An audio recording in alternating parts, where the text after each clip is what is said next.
Getting knocked down on the football field makes you tough. But getting back up makes you tougher. At Goodyear, we call that determination. A willingness to put in more hours, more reps, and more heart to reach a bar that's sky high. Because the Goodyear blimp doesn't show up for just anybody. So don't be just anybody. Be blimp-worthy.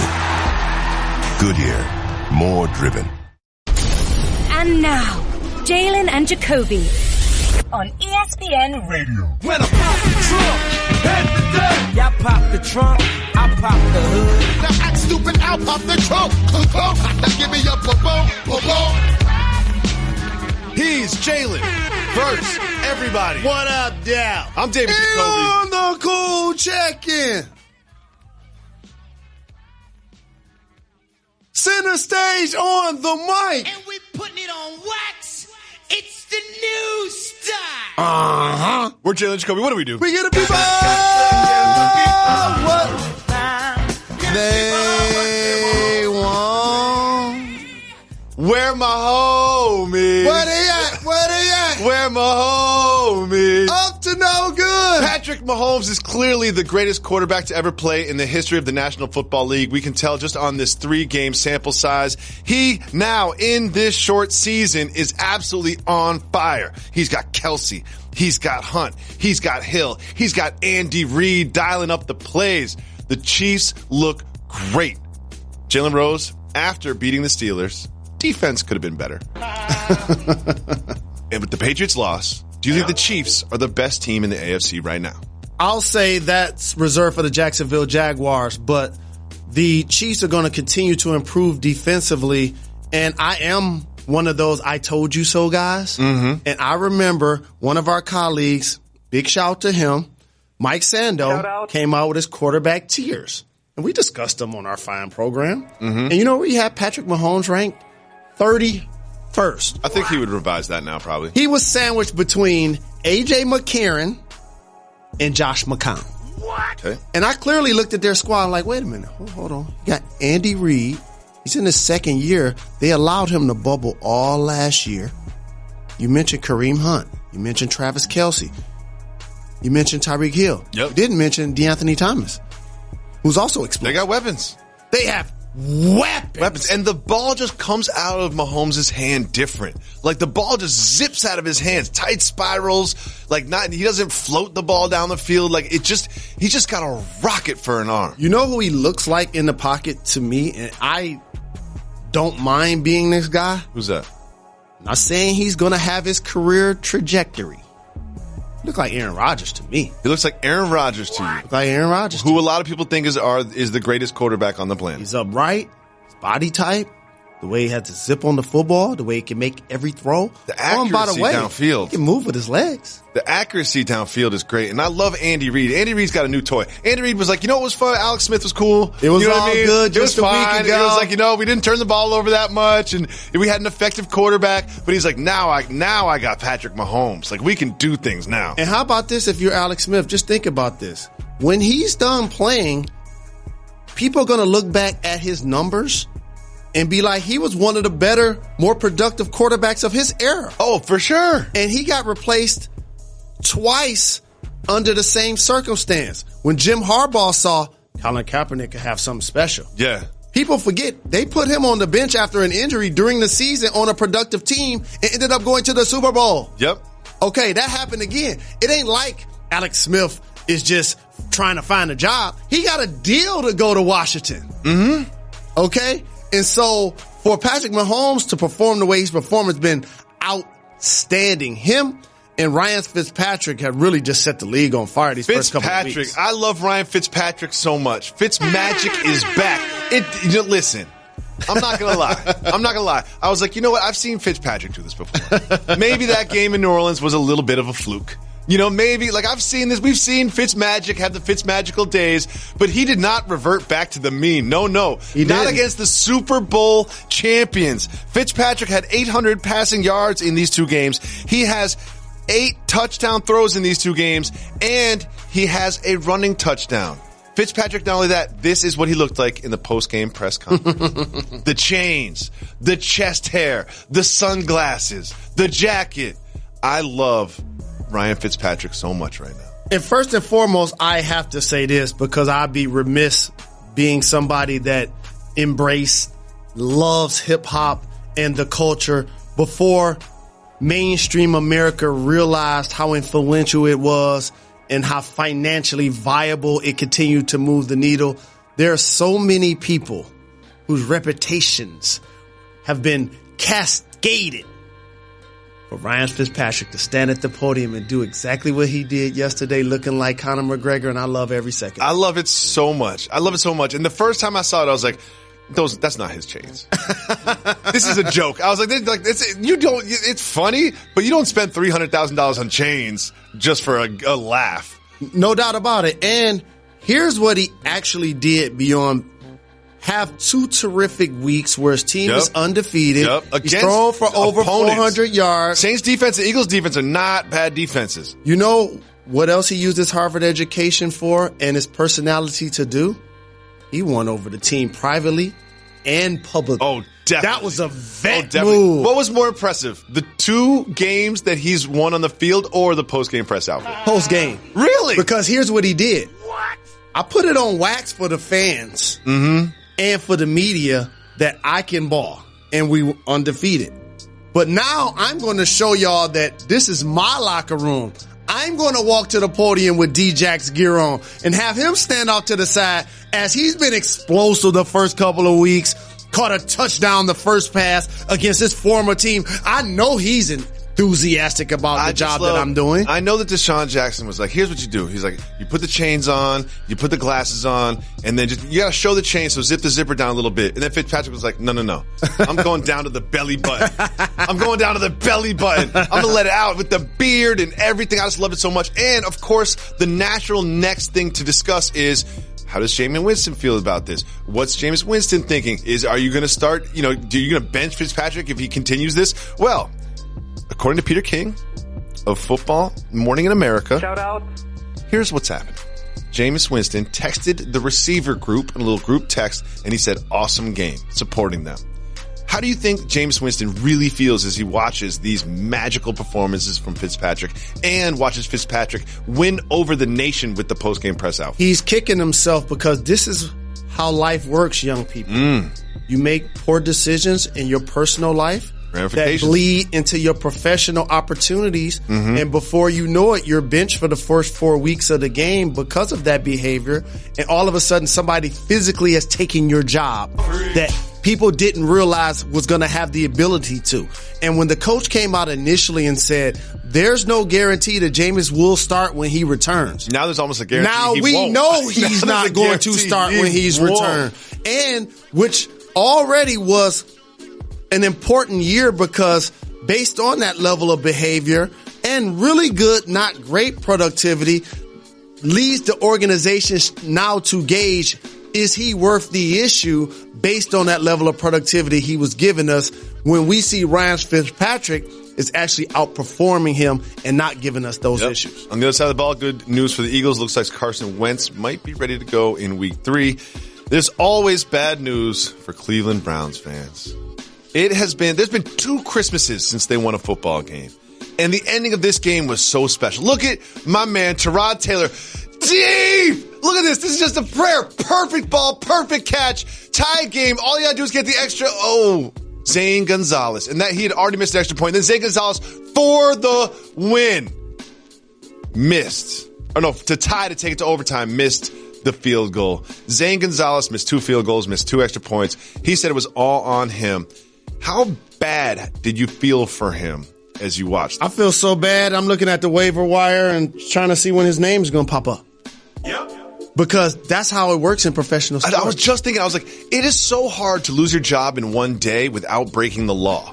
Like I could lose my job right now, no problem, but I would have to break a couple laws. Zane Gonzalez, just one day's performance. He spent his whole life learning how to kick that ball through those uprights. One bad day, and he's gone. He's terrible at his job. And also, it's just unfortunate for Browns and their fans just the dubious nature that they continue to not be able to win games when they got a tie in the first week. That throw and that catch in that situation, I believe it was 4th down. Like, that was just absolutely nuts. I'm glad you went there because there are media types, and I know fans get emotional, that have come out and tried to pretend that now the Browns, based on what's happening with Gordon and what's happened with these first 2 weeks, should now play Baker Mayfield. Are you watching the game? Wait, what? Did you see that throw?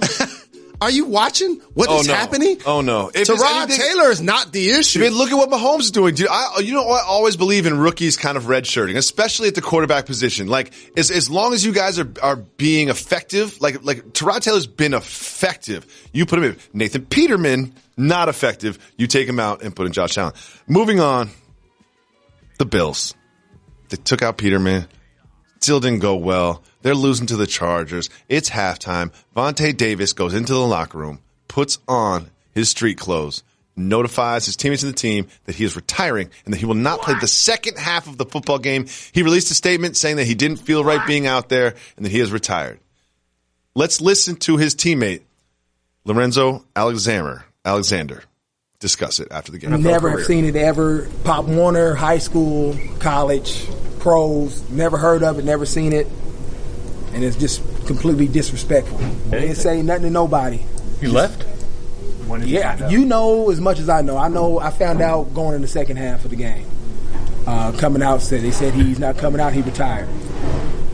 So, Jalen, if Vontae Davis's team, the Bills, were playing better, do you think he would have done the same thing? No, but the problem is if they were a better team, he probably wouldn't be on the squad. Oh. So that's what happens in team sports. He didn't retire. He quit. You know when you retire? On days off. Mm-hmm. Before the game actually starts. After the game. Yep. I know that his salary was guaranteed going into that week, but I guarantee you will look at the bottom of the ticker soon and watch how he will be forfeiting that game check and giving it back to the Buffalo Bills because he didn't complete the entire obligation of a player. And so this is why it's really tough to continue to perform at the utmost elite level because physically, psychologically, emotionally, you have to be at your ultimate best for you and for the guys around you. And how do you behave when you know that you aren't?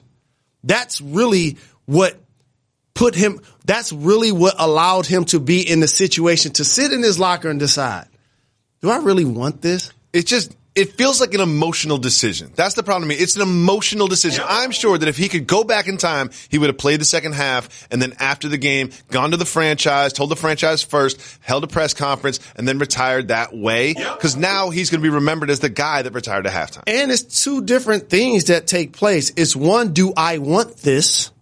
Individual sport. And two, do I want it with these guys? Oh, yeah. He definitely, if he was on a different team and they were winning, if the Bulls beat the Ravens in week 1 by 40 points, he would still if they were up 50-0, he wouldn't have left at halftime. That's definitely what it was. He got frustrated. He made an emotional decision. Let's get the people to it.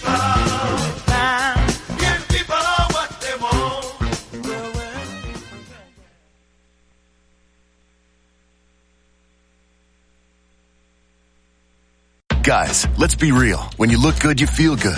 At the JCPenney wardrobe sale, you can get 50% off select men's suits separate, sport coats, dress pants, and accessories. Plus, select dress shirts, buy one, get one free. Raise your game with Collection by Michael Strahan. All the right looks to take your style to the next level. Also, save an extra 20% off with your JCPenney credit card and coupon or extra 15% off with any other method of payment. Hurry in. JCPenney. Style and value for all. Pricing and coupon valid 9/13 and 9/23. Credit offer subject to credit approval. Some exclusions and restrictions apply. See store jcp.com for coupon and details. On Saturday night, late if you're a parent like me, we had Triple G and Canelo Alvarez 2. We had a great fight. We had rounds that were clearly won by Triple G, rounds that were clearly won by Alvarez. There was a lot to discuss about this. It came down to a controversial decision that handed the fight to Canelo Alvarez. When they said his name, how did you feel about the decision and how you feel about the fight? Unfortunately, not surprised. And you're going to see a lot of people talking about this prize fight who really aren't veterans at attending prize fights, supporting the sweet science of boxing before right now. So they might not have a wealth of information to draw on. I've jokingly called myself, and rest in peace, by the way, Bert Sugar of basketball. Okay. My favorite former boxing announcer. Here's what I'll say about the fight. What do you say, sir? It's unfortunate that going in on paper, pretty much everyone who follows the fight game felt Triple G could not win a decision. That's something that boxing is going to clearly have to fix. And people will say, why is that? One guy's 8 years younger. One guy's with Golden Boy Promotions. Yep. One guy has been hailed to be the next up-and-coming cash cow in the sport. And he has so many people in his age group that can now create mega fights. Versus Triple G, who's now being known for these fights against Canelo. Now, I'm not going to take anything away from Canelo. I was at his fight against Floyd, where he was clearly outclassed and almost seemed to fear that moment. It was never close. To now, where that was the best I ever seen him look. He looked great. He was aggressive. He was pushing the fight the whole time. He was in the middle of the ring the whole time. He was winning round after round after round. And then it looked like Triple G was tired. It looked like this was definitely going to go Canelo's way. And then I think it was the 10th round was when Triple G stunned him. It was the first time that either boxer looked like they might go down. He stunned him. He hurt him. So how do you feel about Triple G clearly landing more punches, most of them jabs, and with only one who really hurt the opponent, but losing the fight? And I felt like that about the initial draw in their first fight because Triple G threw more punches, landed more punches in that fight as well. And I agree with what you had to say about Canelo and how he looked. And his ring generalship was awesome. Like, it was a terrific fight. I'm like so many other people, like, can't wait for the trilogy type of thing. But if you are objectively looking at it, here are a couple of measures I like to go by. One, Triple G's the champion. Okay. Which means you should have to beat the champion. Sure. Decisively. Number two, I feel like he won more rounds. Three, he put the other fighter in more peril than the other way around. You just talked about it. If somebody was going to be knocked out or somebody was going to hit the canvas, it looked likely like it would be more Canelo based on the punishment he was taking. Especially those late rounds. And so if it would have been a draw, I would not have been surprised. If Triple G would have surprisingly got a decision in Vegas, unfortunately, I would have been more surprised. When I saw that it was going to be a decision, I knew Canelo would win. For me, before that decision was read, I was like, you know what? I'm fine with all three scenarios. I'm fine if this is a draw. I'm fine if they give it to Triple G. I'm fine if they give it to Canelo Alvarez. Like I'm not upset any way this breaks. But there is something about this, and this is why I'm always skeptical about the sport of boxing. It felt like the first decision kind of went the way that the sport wanted it to go. Look, we get a rematch. It's a draw. This is a big fight. It's going to go this way. And remember, you mentioned Canelo's 8 years older. So what's best for the sport? The guy who's on the way out get the decision, or the guy who's still in his prime gets the decision? It seems like what's best for the sport is for Canelo and Golden Boy to get the decision, and it goes that way. I'm not saying that this was, rigged or anything like that. I'm just saying it just sort of seems to go that way in this sport. Like whatever's best for the money, whatever's best for the business is the way that the decisions go. Let me tell you two words you've never heard in the sport of boxing. Fighters Union. No. Because it doesn't exist. There's so many belts. There's so many governing bodies. And you know what else it is? So many judges. Let me just say this, and this will never happen. I just want to be like, if y'all going to fight again, I want to see someone hit the canvas. Like, we're not going to go 12 rounds. We're just going to go until someone hits the canvas, okay? Because I want to see one of these fighters. Because one thing I was so impressed by was just the amount, not just taking the punishment and not falling down, because we've all seen that, but just taking the punches and throwing counter punches. Like, they were both landing power shots and kept coming. They weren't getting stunned and kind of like going back to their corner and then regrouping and then coming back later, as you've seen fighters do a lot. They were taking punches on the chin and still being in the fight. Both fighters showed great ability to take punches and deliver them, as you mentioned, showing great chins, walking through each other's power shots a lot. And for Canelo, also, it was a time that we can now acknowledge that he was clean. Yep. So this was a new step for him also, for a guy who's had multiple allegations. He was rigorously tested before this. About how he was performing in the ring. But you touched on something that usually took place in the sport. Maybe it's because it was 15 rounds. Maybe it's because of a different climate. But when you start to have these mega fights, I just don't want everybody to get so used to the fact that nobody hit the canvas. Yeah. Like, there is something that fighters can do to decide either I'm going to get knocked out or they're going to get knocked out. Yes. Or we're going to have a decision. Yes. And so I appreciate that there's going to be an opportunity for a trilogy. But at some point, like some of the great fights in the history of like Hagler, Leonard, and Duran, and I don't want to date myself, but like at some point I would like to see that because it seems like they're going to fight for a third time. It does seem that way. I also like Triple G was like, I ain't talking to you, Max. He's like, nah, Max. Like, no. Not after that decision. We ain't talking. I don't want to talk to you. Next, seems like Jimmy Butler and Tom Thibodeau are going to talk because there's a meeting that's been set for today. And the Woj said this. Jimmy Butler's meeting with Minnesota management early next week. As reported, Butler, Tom Thibodeau have had a strong relationship for years, but there are organizational issues that need to be sorted.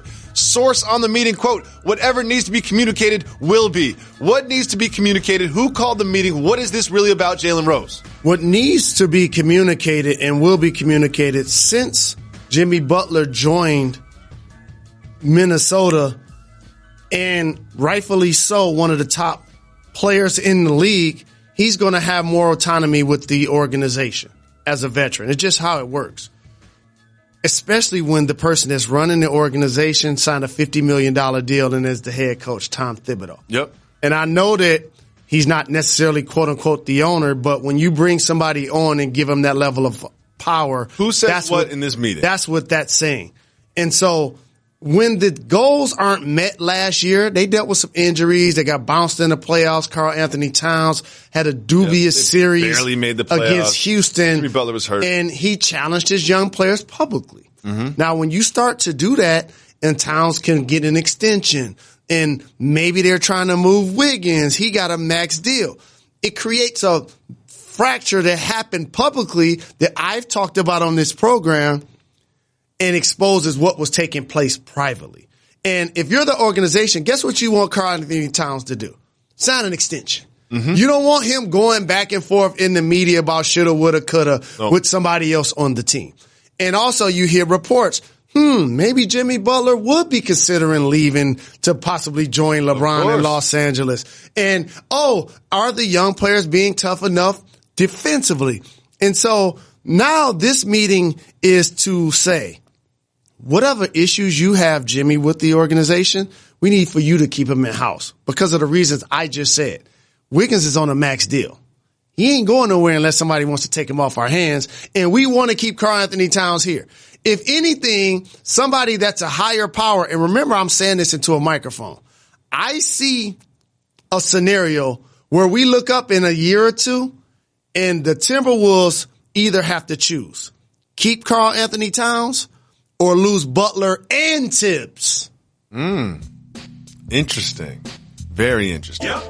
Here at Jalen and Jacoby, we are committed to covering not just the big NFL teams, not just the Packers and the Cowboys and the Giants and the big ones. We will cover all of the NFL games every single Monday. However, to do so, we need the play clock to be up. 40 seconds per game. We're going through every game we didn't discuss in the A block. Are you ready, Mr. Rose? Let's get it. First one. The Broncos come from behind to beat Chucky and the Raiders. What do you think about that game? Shout out to Derek Carr, who was terrific. Very efficient, was almost flawless. First player ever to complete at least 90% of his passes with over 27 attempts. But the trio of Lindsey, Freeman, and Devontae Booker, 25 rushes, 152 yards. That's 6 yards per carry. This is Denver Broncos football. And Case Keenum was really good under center, playing inspired, especially when the team got behind, led them to victory.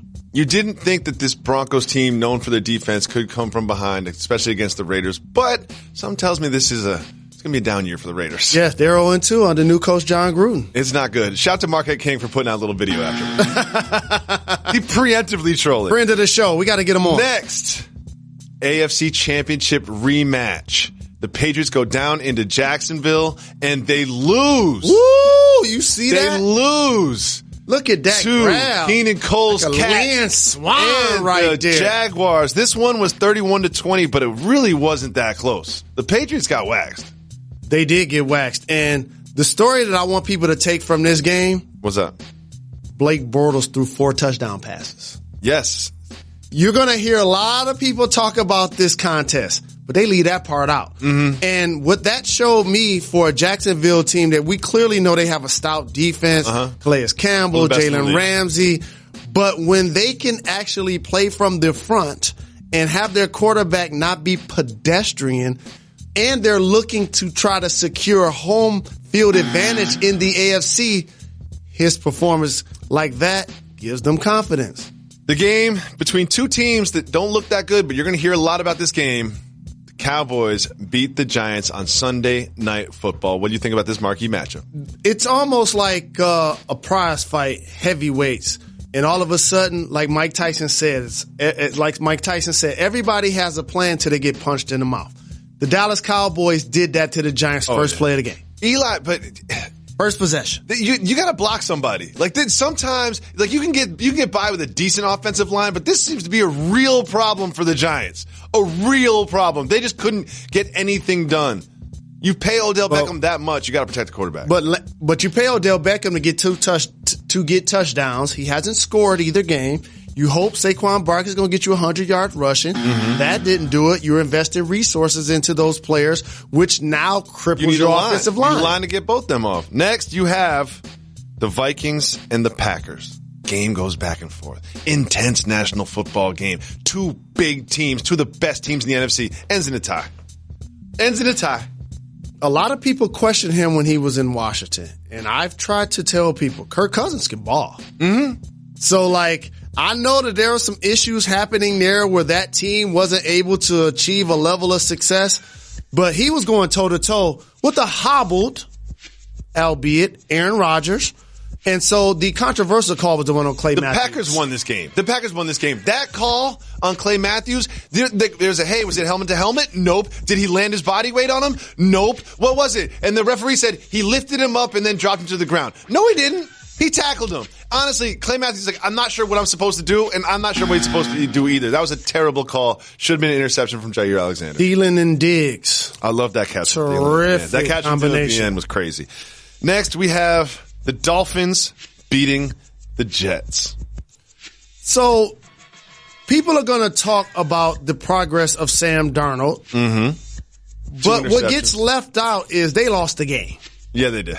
And for Miami, a team that's still searching for an identity, it was important to not allow one of their foes to get a victory against them in that manner. Now, Todd Bowles is one of my favorite coaches. However, I just want to make sure I pay homage to the Dolphins. This is one of those teams in one of those games for national consumption would never get discussed. Teams would never get talked about. Nobody's never going to say the name Ryan Tannehill until right now. The Dolphins are undefeated. Ryan Tannehill had 44 yards rushing. The Jets team had 42 yards rushing. Next, this game was a blowout. The Rams, one of the best teams in the NFL, going against the Cardinals, one of the worst teams in the NFL, 34-0. Jalen, what do you take away from this if you're a Rams fan? My takeaway from this game, it's one thing when players do it in their prime, like Kevin Durant lost playing with OKC, and he went to the Golden State Warriors, the team that eliminated them. Mm-hmm. So I wouldn't root for an Anthony Davis to leave so early in his career. I know where you're going. But when you played as long as Larry Fitzgerald, I want him on a contender. Oh, I thought you were talking about David Johnson being wasted. No. You got to get Larry, but I do like a team just kind of riding, you know what I mean? Come on now. I need to see him with the Patriots. I need to see him somewhere else. That's what I took from this game. We're going to talk about the Rams a lot this year. Yeah. My pick to win the NFC. We'll talk about the Rams every week. Yeah. We'll talk about them every week. But the Cardinals just seem like, oh, that's a win. It just seems like if you're playing the Cardinals this week, it's a win or a trap game. Next, big matchup. Didn't really see, this is a big matchup. The Falcons going up against the Panthers, and the Falcons handled the Panthers pretty easily. Matt Ryan, how about a guy that hadn't scored 2 rushing TDs since college. Just think about that for a second. He's led a team to a Super Bowl. He's been an MVP of the league. And for a team playing without Freeman, Coleman still got him over 100 yards rushing, spreading the ball around. Good to see really get a touchdown. Atlanta is explosive. And so when we see them hitting on all cylinders, it's really good to watch as a fan. For Carolina, it sends them soul searching.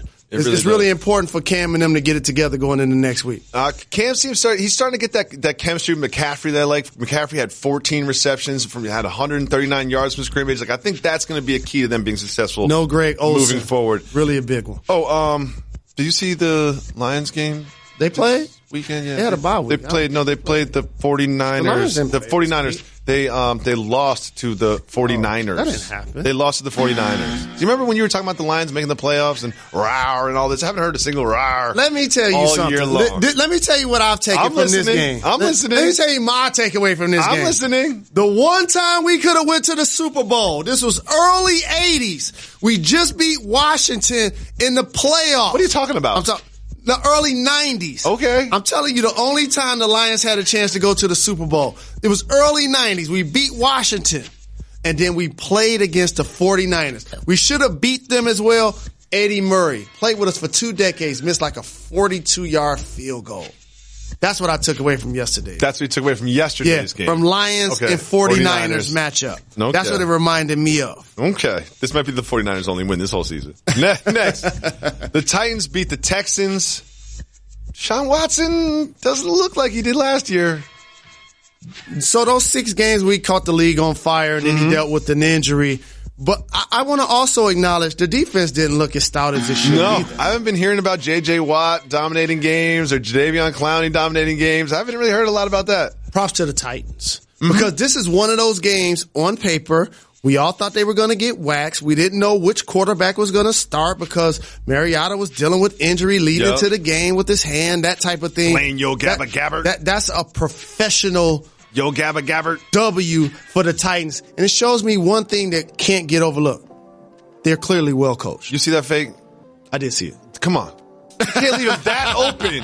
You just can't leave the gunner that open on a punt like that. Open. That was ridiculous. Imagine if he'd have dropped that. And finally, 2 teams that you won't hear being discussed a lot this season. With that left. You won't hear that. You won't hear these teams discussed a lot this season. Is the Colts beating the Redskins 21-9. So the Washington had the worst loss of the weekend to me. I was going to say Carolina. No, but they were in it. Like Washington, and we talk about when you root for your favorite team, always say like, what's our identity? Like, is it going to be the line of scrimmage? Is it going to be our run game? Is it going to be our quarterback play? Is it going to be our defense? Is it going to be the genius of our coach? When I watch them play, it's just like, I don't know what they're trying to get accomplished. And it shows in their results. I like Alex Smith. He's a dink and dunk type guy, but it doesn't really, scare the defense. But shout out to Eric Ebron. He played for my Lions. He took a lot of heat. It's great to see him being productive under a great quarterback in Andrew Luck. Andrew Luck is back. He's looking okay, but he doesn't look like the old Andrew Luck.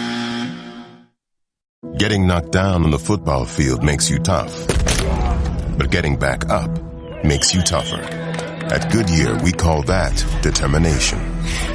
A willingness to put in more hours, more reps, and more heart to reach a bar that's sky high. Because the Goodyear blimp doesn't show up for just anybody. So don't be just anybody. Be blimp-worthy. Goodyear, more driven. We want to give the people what they want. We're going to hit some voicemails. Call 985-80-JALEN and give us voicemails, and we will answer them on the program just like this. Yo, Jalen and Jacoby, what up, though? This is D from Tennessee. Got to give a shout out, Reggie. Shout out. Go ahead and put me on. But Jalen, Jacoby, I know you guys have heard it. Kill shot, Eminem. Please. Tell me what you think, because I'm listening to it, and it's just bars. And I'm just, I'm just wondering, why did MGK do this to himself? Please, tell me what you think. And keep giving the people what they want. Yep, medicinal. Jalen Rose. For those of you who don't know, Eminem, one of my favorite rappers of all time. He's in my top 5. I love Eminem. He came out with Kamikaze. Kamikaze, excellent. I listened to it on Friday again, all the way through, on my way home from work. And Friday was basically a response to Revival, response to his critics that didn't love Revival. And it's excellent. It's passionate. Eminem's great when he's angry. And he dissed everybody. He's either dissing you directly by saying your name or he's sub-dissing you if you're in the game. Yep. And one of the people he named was Machine Gun Kelly. Machine Gun Kelly had a quick response, filmed a video, and it was pretty good. Yep. You know, it's hard to come at Eminem, but it's kind of like seeing Mike Tyson in a bar and punching him in the face. You never know what's going to happen next. And Eminem responded with Kill Shot. How you going to name yourself after a gun when you got a man bun? Bars! So I'm glad you went there. For those that don't know, and as a television personality, podcast, radio, you have to address the audience like sometimes the people are hearing for the first time.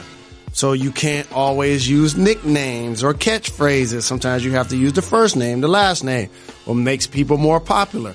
For those that don't know, I'm a Detroit native. So is Marshall Mathers. We stick together like glue. We're down like 4 flat tires. And when you're excellent at your craft, it really helps to represent to the fullest. So I don't have to force when I give shouts to my little brother Big Sean or T Grizzly or talk about Royce the 5'9" and his bars and how in Detroit Trick the OG has a no-fly zone. And last but not least, don't come to Marshall. Yeah. I remember when he gave my wife a shout out in a record and people tried to take that as, oh, maybe there's a fracture in the Detroit city love. And I came on this program and let everybody know he's not going to talk about holding hands walking in a park on a song. No. That's just not what he does. He doesn't talk about his mom like that. No. He doesn't talk about his ex like that. No. He doesn't talk about anyone like that. And I made sure during that period of time, I also said this. Even I didn't want to be on the receiving end in those bars. No. Okay, so even if I wanted to stick my chest out and feel myself in, I'm going to defend the honor of my bride, not going to be able to do it. And Eminem even said, he's like, this is basically a win-win for you and a lose-lose for me. You come out and you diss me, I'm going to come out and I'm going to diss you, and then more people are going to have your name in their mouths than they ever did before. That's exactly what happened with Machine Gun Kelly. Correct. Machine Gun Kelly's song wasn't bad. It's just that he's Eminem.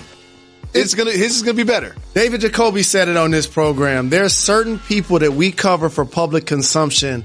It's better when they're upset. Mm-hmm. It's better when they have a chip on their shoulder. Yes. Yep. It's better when we're talking all week about whether Aaron Rodgers is going to play or not, and I speak into a microphone. He ain't going to be playing. I wouldn't put him out there. No, and he plays. And then people tweet at Jalen, you were wrong. Well, I wasn't wrong. He still was limping. I still wouldn't have put him out there. I love how you're like, no, I wasn't wrong. You said he wasn't going to play. He played. That's wrong. Well, here's what I would not have put him out there. That's just fine. like if I was Machine Gun Kelly, I would not have come back at him. No. I would have let it go. Just let it go. Mm-hmm. And I thought that Eminem's response was pretty tame considering. I've heard some Eminem diss tracks before. And he usually goes personal and has some research. You know what I mean? He kind of goes the Meek Mill route, like, in the Pusha T route, like, I really know some things about you that I'm going to put out there. And the thing that can't get lost in the new Kamikaze project, and he's a friend of this program, is that my brother Royce be on tracks holding his own, if not winning, bar battles constantly. I will say this about that one on track. Eminem Records. That track, you can tell they both stepped their game up for each other. Correct. Like he was in 4th gear for all the tracks by himself, but he was like, me and Royce are doing one, I'm going to be in 5th gear. And I've heard a ton of Royce verses, and Royce was like, this is going to be like a surprise M album. Like, let me spend an extra 2 days with this verse instead of just like laying down whatever first comes in my mind. But also, this also had people talking about like what were some of the greatest diss tracks or situations from them of all all time. Let me just be very clear speaking into a microphone. The greatest entity that resulted from a dope diss record was called No Vaseline by Ice Cube. Which is your opinion. If you're old enough to remember, the influence of NWA, which I am, and when we talk about some of the greatest groups of all time, they will be at anybody's top 2 or 3 with Outkast, with Tribe Called Quest. And if you're not old enough to remember NWA, you definitely remember The Chronic, and The Chronic was a lot of Eazy-E dissing on there too. Correct. And the reason why I went to the Ice Cube track and made sure I acknowledged this, because not only was it a dope diss record, and by the way, I was still an NWA fan when he left. Like, when they came out with their Cube diss track, I was sneakily listening to it. Here's one thing about and loving this: it. you don't have to pick sides. You can just enjoy it. You can just sit on the sidelines. When Nas and Jay go to each other, I don't have to be in one of those two camps. I'm just a fan of the art, and all I know is no Vaseline and Ether, 6 in one hand, half of the other, dozen in the other. But you know what this ain't? This ain't that. You know why? Because Eminem is rungs and rungs and rungs over Machine Gun Kelly on the ladder right now.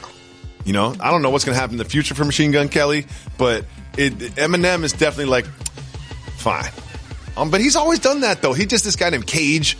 You know what I mean? Like Eminem is sensitive. If you say his name in the wrong way, no matter who you are, I was always telling my friends or whatever, like, you know, don't beef down. I always say that. Don't beef down. You don't have to respond. Don't beef down. Eminem is just like, I don't care. There's a certain individual in Washington, D.C. that ain't going to respond to Eminem. Yeah, he even said that. On the album.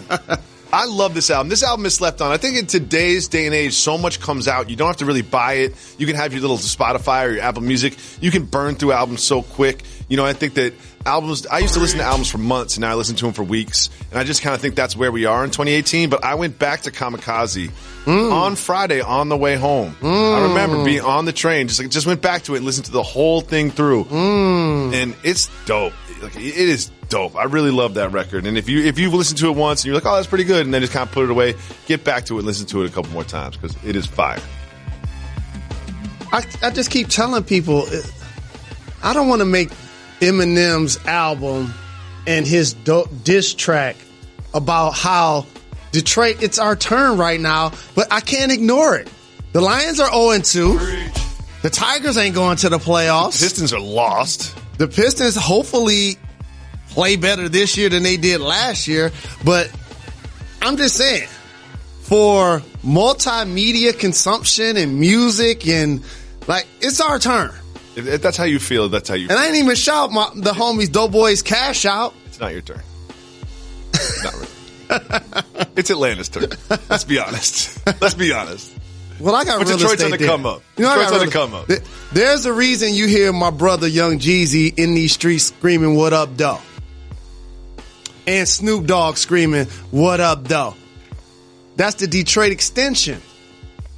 Don't ever sleep. T, thank you so much for the call. One thing I want to say that dawned on me when Drake bringing out Meek Mill on his tour, brought him out in Philly, brought him out in Boston. Love that it. One thing is, you're really just going to let Pusha win that one, Drake? Yes. Like, you're just going to take that L? Of course. Just going to eat that L for breakfast, lunch, and dinner? And not only are you going to take... You're not going to come out with anything? And not only are you going to take the L and like it, but Jay Prince, the OG, is going to speak into a microphone and take the hit for you. Like, he was like, I let him know that we shouldn't beef down in this situation because we still have corporate responsibilities that we need to handle. And by the way, I just bought his book. You know, I'm a huge Jay Prince fan. I know. I'm a stan. I know. I'm just surprised that there's not someone in Drake's camp, or Drake wasn't one. He's like, we're going to have a little too much to drink one day and be like, maybe I should respond to Pusha. No. Maybe I should respond to Pusha. Let me tell you why you don't do that. People forget Jay responded to Nas. I know. That's why you don't do it. Super ugly, and it was super whack, and he did it in like 12 hours, and you could tell, and it was just like, Jay, you're emotional. Don't respond with emotion. Sean. Yeah, Mr. Carter. So, you take that L and you keep moving. That's what makes the sport great.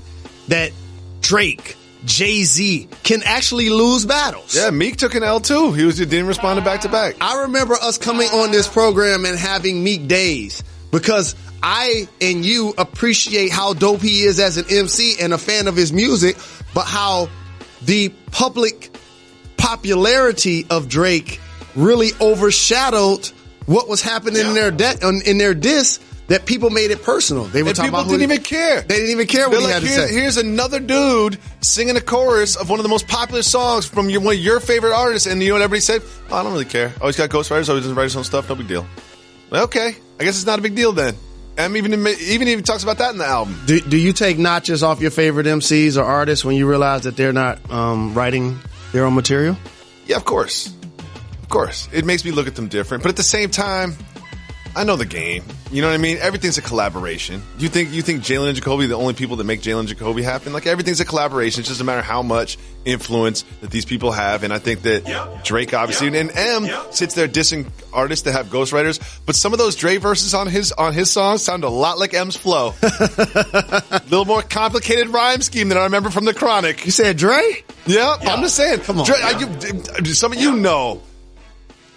So are you serious gonna act like you're surprised that Diddy and Dre got ghostwriters? I'm not surprised at all, but like M's dissing all these MCs for having ghostwriters. Well, he got paid to write those songs. He's written some verses. He's written some verses that he didn't speak in his day. Trust me, that's different though. There are people in the game like Royce and Pusha T. They've written a lot more songs than you realize. Oh yeah, of course. Thank you so much, D in Tennessee, for the call. Shout out. I'm not a very good fantasy football GM. And what happens is we're sitting here into week 3 and I'm 0-2. I know I'm already out the playoffs. My roster's not popping. So I'm kind of bored with fantasy football already. And we're only through 2 weeks. Well, guess what? On FanDuel, you draft a new team every single week. And it's not complicated. It's never been easier to play. So get involved with FanDuel right now. If you're like me and you love the thrill of drafting, you love the thrill of having stakes on the games, you can draft a new team every single week. And there's something for everyone there, and there are more ways to win than ever. They've got a new tool called Guru to help you pick your lineups, make you smarter, beat your friends. And they made it so easy to find your friends because you can challenge them and play head-to-head contests for cash or for bragging rights. You should do this. I love FanDuel so much because I can just go head to head with one of my friends. Isn't it so much fun when you see you're playing one of your best friends in your fantasy league? You guys talk about the game going into it, maybe even put a little side bet on it. Guess what? You can do that every single week with FanDuel. And even better, new users get a $20 bonus when they make their first deposit on FanDuel. So go to FanDuel.com/Jalen. Maybe you can find me on there and we can go head to head. You get $20 with your first deposit on FanDuel. Go to FanDuel.com/Jalen. And if your fantasy teams are as bad as mine, jump on FanDuel. You get a new team every single week. FanDuel.com/Jalen. Not everything in the world of sports is worth discussing. We're not going to force topics? We're not going to force topics. Yes. So I'm going to tell you what the topic is. If you want to discuss it. Big Ben's last year? You say, hit the brakes if you want to discuss Big Ben's last year. And if you don't, you say, keep it moving. And me, you, and Method Man, keep it moving. It's time. Keep it moving. Keep it moving. Are you ready? Dwayne Wade has made his decision about playing hit the brakes. Professional basketball next year. That's the homie Flash. I played against him. We will hit the brakes. Flash came out and didn't just make an announcement, didn't have a press conference. He put out a highly produced video. Let's take a look. What I feel is right. I feel it's right to ask you guys to join me for one last dance, for one last season. This is it. I've given this game everything that I have, and I'm happy about that. And I'm going to give it for one last season, everything else I have left. He's serious toned. He's got a spotlight, dramatic lighting. Jalen Rose, what do you think about Dwayne Wade going for one last dance? I need a farewell tour. Yeah, he's like, I want some presents. That's what he was saying right there. I want some presents. And rightfully so. Like, I talked about the journey from Miami, being a champion, you know, signing with the Bulls. That didn't work out. Going to the Cavs. That didn't work out. Coming full circle back to the Heat. And they have basically a veteran's minimum left for him to perform. I financially pay attention to how it ends on the floor from the team, different from a guy like, say, Kobe Bryant, who his last 3 or 4 years was probably getting 20, 25 per year. Oh, yeah. And so for Dwayne Wade, he's clearly doing it for the love. We know how much he's put on for South Beach.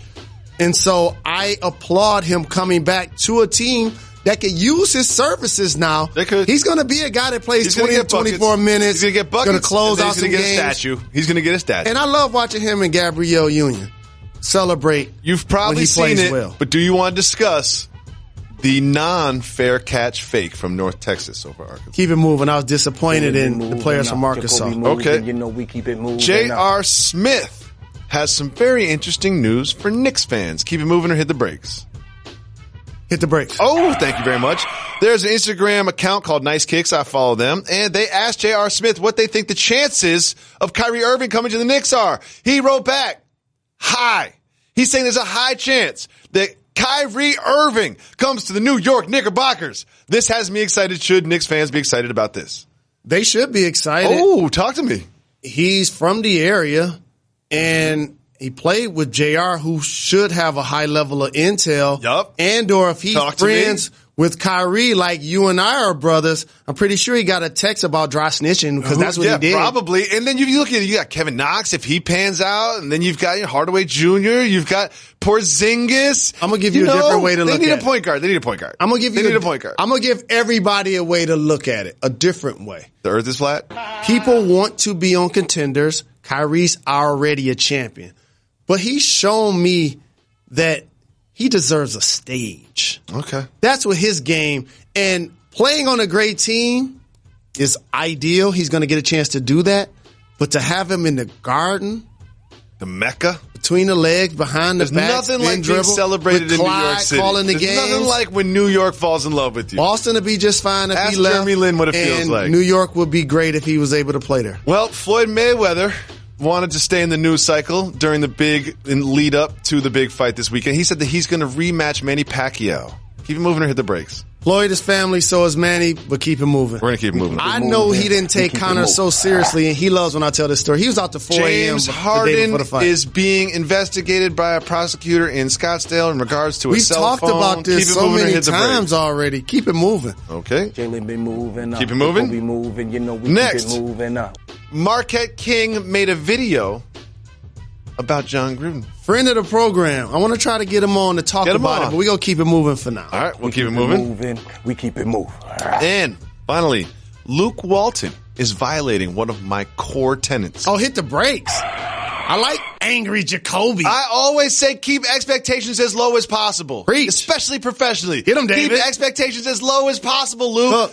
So Luke went and spoke in the microphone. So what did Luke have to say? Luke said, quote, when asked if he was going to be a contender, he said, September, probably not. I do think come April, come playoff months, absolutely, I think we are. It takes time. You never just put a team together and they're instantly a championship contender. Luke Walton, you're not going to win a championship this year. So don't use the word championship when you speak to the media. You're not even going to get to the finals. You're probably not going to get to the Western Conference Finals. Don't do this to yourself, Luke. Just say we'll be happy if we make the playoffs. That'd be a good step in the right direction for the franchise. That's what you say. And then next year, when you have 2 max players handpicked by LeBron James, and you've made a couple more roster moves, you don't have Lance and Rondo and JaVale McGee, that's when you start talking about hopefully making the Western Conference Finals. Keep the expectations low. Always exceed expectations. As we head into NBA training camp, you get a lot of IG videos of basketball players working out, seem to shoot 100% from the floor 100% of the time. And guess who doesn't like that? Dame Lillard. He doesn't put out those videos, but he put out this video of his workouts. He's wearing a mask. He's playing paddleball. He's dribbling with his left hand. He's wearing a cape. He's just clowning the whole thing. What do you think about Dame Lillard clowning basketball players putting out videos? You can be mean, like the great American philosopher David Jacoby once said, if. You're funny. And it was funny. And it was funny. Even Steph Curry tweeted at Dame Dolla and said, looks kind of like my video. You know who else was being funny? Manu Ginobili. Always hilarious. He had his little press conference, and he had this to say about his son's advice about retirement. When we asked the kids what did they think, if they were excited that Dad is not going to be traveling as much, that we were going to be able to go to Argentina, I say, yeah. But I don't want you to retire. That, Nico, my oldest, Really? Okay, maybe he has a point. Why? Well, the chicken tenders in the family room are awesome. No, I'll get you some chicken tenders in a different situation. That can't be the reason why I stay. So I said, no. Chicken tenders sound good. I ain't mad at Nico the young wants fella. some chicken tenders. I ain't mad at Man, him. I was like, we can go somewhere else to get chicken tenders. And always, this is something people should never overlook. As a parent, he's out there playing and warming up and talking to the media and getting dressed. Guess what the kids are doing in the family room? Snacking on chicken Eating tenders. whatever they want, as much as they want. And that's a great opportunity to get that done. My kids would love that. Yes. You know one thing I love about Manu? Card-carrying member of the mini-band mafia. Jalen Rose, I know you're a big fan of the show Jersey Shore. I'm a big fan of it. And one of the stars of Jersey Shore has parlayed his reality television stardom into a great DJ career. Here's a picture of him in Indianapolis rocking the crowd and also rocking the throwback Jalen Rose jersey. What do you think about that? That's much love. Everybody that can hear my voice, make sure you add him on his social media sites. Make sure that you allow him to know that we gave him love on this program. Well, so he gave you love, right? With his forum. He was like, people are fans of mine, and I'm going to wear a Jalen Rose jersey. It seems only right that you return the favor by showing him the love of wearing his hairstyle. Like, don't you think that would work? That will not work. What do you mean? But I'll do something else. You ready for this? What's that? DJ Pauly D. I know you on tour. I know somebody opens up for you. DJ Motown Clown is available. Oh, the Motown Clown is available? See, I don't know if there's an intersection of the two circles of the type of music that you like and the type of music that crowd likes. You underestimate me. Underestimate me. You know what? I've never underestimated you, James Rose. I don't think that's ever happened. Can we show the picture of him with Pauly D's hair again, I knew please? he was going to do Can that. we show it again, please? I love it so much. I know we do a lot of laughing and joking on this program, and the only way for your voicemail to be played is to shout out Reg. But I want to do a different shout out, and that's to his father, who's been dealing with some issues health-wise. He's feeling a lot better each and every second, minute, and day.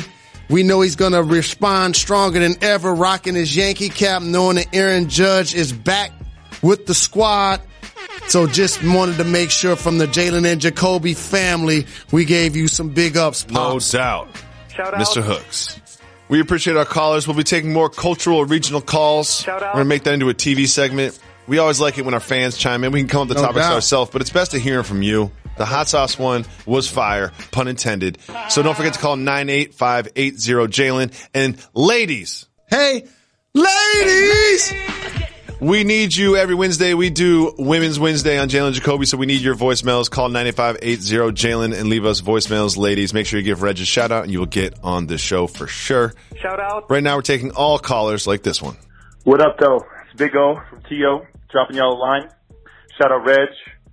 Speaking of The Hobbit, I got a question I really need to ask y'all. I really need to answer because it's pressing. It's urgent. Jean shorts on a man. Regional, cultural, universal. I'm a man of a complexion similar to Mr. Jacoby's.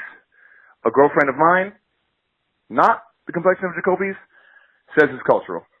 So it's got me in a crisis because I don't know what the good shorts are to wear now. Is there any good shorts on a man? That's question 2. So I hope you consider this question, and I could get some answers in the short term, or the jort term. Great question from the Big O. Shout out. Jean shorts. I have to qualify this. Cut off jean shorts are cultural. Yep. Jean shorts are universal, but you really have to know what you're doing to pull them off. Cut off jean shorts, cultural. If they've got those little white strings at the bottom and you clearly took some scissors to something, those are cultural. Those are definitely cultural. But if you've got some big old baggy jean shorts and you're wearing a jersey and you've got some chunky high tops, that's universal. Yep. I was trying to dissect as somebody that wore shorts for a living, 13 years in the NBA, 3 years in college, 4 years in high school. Do I wear jean shorts? Did you just admit that you got paid in high school and college? No. Oh, okay. Sorry. I'm trying to think. So I have khaki shorts. I have jean shorts. I don't have any jean shorts. I know you don't. Do you know why? It's cultural. Yeah, that's cultural. That's why. I don't have any culture. It's I don't cultural. have any jean shorts. The more recent times I've seen them worn were by women. Oh yeah, women. All shapes and sizes of women. I had some though. There was a while there where I had some like big, huge, baggy Tommy Hilfiger cargo jean shorts. They go great with Timbs. Yeah, like that kind of look. Like that was in for a while there, early 90s, late 90s, but that was early also the time where TLC was walking around with condoms on their forehead. It was a different time. But right now, in my rotation, 0 jean shorts. No. If someone gave me a box full of free jean shorts, I would gift them to other people or bring them to donation. However, Big O has another question. Soft move or boss move? I added that part, Big O. Shorts on a man. Boss move. I wear shorts. Yeah. If it's hot out, I just chasing my kids around. As a basketball player, you wear them as a trade. But I think he means more like khaki shorts, sort of. You know what I mean? Kind of like, yeah, you got to wear shorts. If it's hot outside. If it's hot out, sometimes because I don't really wear a lot of like khakis, so I'm either wearing jeans, and if jeans on a hot, humid day, then as a sweaty dude like me, that ain't gonna work. That ain't gonna work, Big O. Shorts, yes. Jeans. Where's Big O live? Shorts, cultural, Toronto. So he understands about different changes in climate. We're dressing for the summer, dressing for the winter type thing. Mm-hmm. So I understand where he would probably say that. But trust me, Big O, in places like Vegas and Los Angeles, where it's in Phoenix, where it's scorching hot most of the time, you got to incorporate some shorts. Yeah, you got to. Yep. Thanks so much for the call. Don't forget, ladies, call up, leave us voicemails for Wednesday. Right now, we're taking all callers like this one. Yo, what up? It's your boy Big Crown. Shout out to the whole Twitter crew, everybody on Reddit. Shout out to Reg, of course. I got a question. This is cultural regional. I'm 36 years old. I'm obviously Jalen's hue, color, whatever. But I received a bathrobe for the first time. And I'm wondering, is that cultural reason, or is it circumstantial?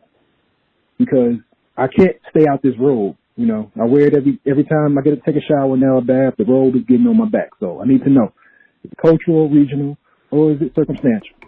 All right, peace. Good question. We've discussed this briefly before. Jalen Rose, bathrobes, cultural, regional. I'll say that they are universal. Yep. Or he also offered circumstantial. Because there's one circumstance. I like. First off, shout to Big Crown. Yeah, Big Crown. We haven't heard from you for a while. I'm glad missed you're you, okay. family. If you're on Big Crown's route, right? He might not even finish his route because I would just talk to him for half an hour. No question. No doubt. Talk to Big Crown about what's going on the pod. What I was gonna say is, so circumstantial. I like that answer because I know the circumstance. I wear bathrobes, and I've seen you do it too, Jalen Robes.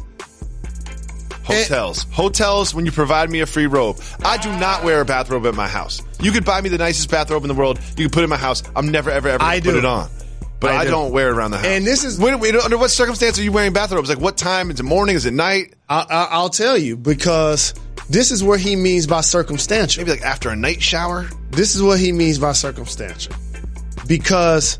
usually when you're wearing a robe, you living your best life. You're feeling yourself. Yes. You're Thurston Howell III. Yes.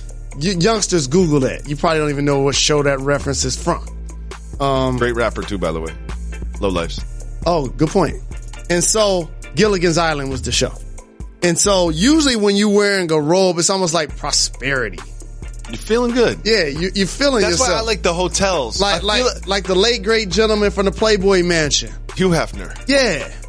I like that. I like that because it is circumstantial because you are feeling yourself. You can't have like a dirty old robe. Like you got some dirty old jeans or some dirty old sweatpants. Like the robe has to be plush. It has to feel really good against your body. And I kind of feel like my favorite Jalen Robe story is when we were in Austin with Bill and you had a patterned robe and we started calling you Prince Jalen. You were just walking around in a robe all day, taking naps outside in the Austin sunshine. That was great. I would bet, and somebody that's way smarter than me should do some analytics on this and prove me wrong. I wouldn't mind to be proven Advanced wrong. robe data? Everyone with a black car wears a robe. Really? Yeah. I don't have a black card and I don't have a robe. I don't wear robes. I don't wear robes at all. You get a black card, you get one. Okay. Can I get it in your name? You got a lot of people that you're trying to put on the card, too. Yeah. You got a big family. I want to thank everybody for calling in, especially Big Crown, one of our associate producers. No doubt. Don't forget to call, leave voicemails, cultural, regional questions. We need those. We're putting those on TV, and just general questions. And, of course, ladies, you have all Wednesday. And don't forget to follow us on Instagram, Jalen versus Everybody, Jacoby Juice, and Jalen and Jacoby. Shout out to Kayla Johnson, doing a terrific job with our social media. We'll be back Follow tomorrow. her, too. Why is that, Reg? We're not done. We're not done. Got to give the people time. Give people what they want. They my little guys. I love them. Guys, let's be real. When you look good, you feel good. At the JCPenney wardrobe sale, you can get 50% off select men's suits, separate sport coats, dress pants, and accessories. Plus, select dress shirts, buy one, get one free. Raise your game with Collection by Michael Strahan. All the right looks to take your style to the next level. Also, save an extra 20% off with your JCPenney credit card and coupon, or extra 15% off with any other method of payment. Hurry in. JCPenney. Style and value for all. Pricing and coupon valid 9/13 and 9/23. Credit offer subject to credit approval. Some exclusions and restrictions apply. See store at jcp.com for coupon and details.